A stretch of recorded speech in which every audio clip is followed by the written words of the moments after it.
మాజీ chief secretary Somesh కుమారు Kothapalli village Yacharam మండలంలో కొన్నటువంటి భూమికి సంబంధించిన డాక్యుమెంట్ మనం ఒకసారి పరిశీలిస్తే అక్కడ కేవలం ఎకరానికి 2 లక్షల రూపాయల ధర చెల్లించి నేను భూమి కొన్నానని చెప్పేసి అందులో డాక్యుమెంట్లో పరిశీలిస్తే మనకు అర్థమవుతున్నటువంటి విషయం.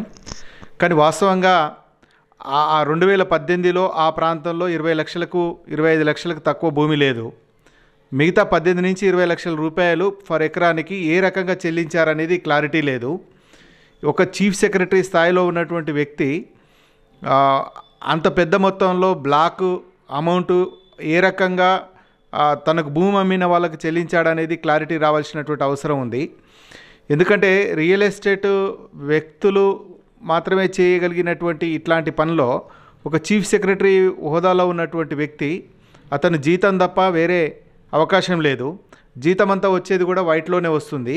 కాబట్టి అతను ఇంత పెద్ద మొత్తంలో 25 ఎకరాల భూమి కొనడానికి బ్లాక్ ఎవరిచ్చారు, ఏ రకంగా బ్లాక్ అతను పోగేశాడనేది ఇక్కడ విచారించాల్సినటువంటి అవసరం ఉన్నదనేది మేము తెలియజేస్తూ ఉన్నాం.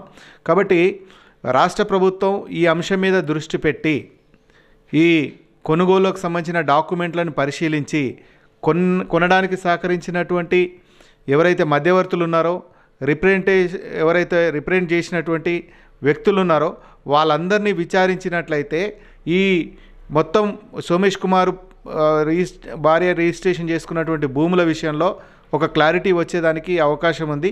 కాబట్టి ఆ వైపుగా రాష్ట్ర ప్రభుత్వం చొరవ తీసుకోవాలని చెప్పేసి నేను కోరుతా ఉన్నా.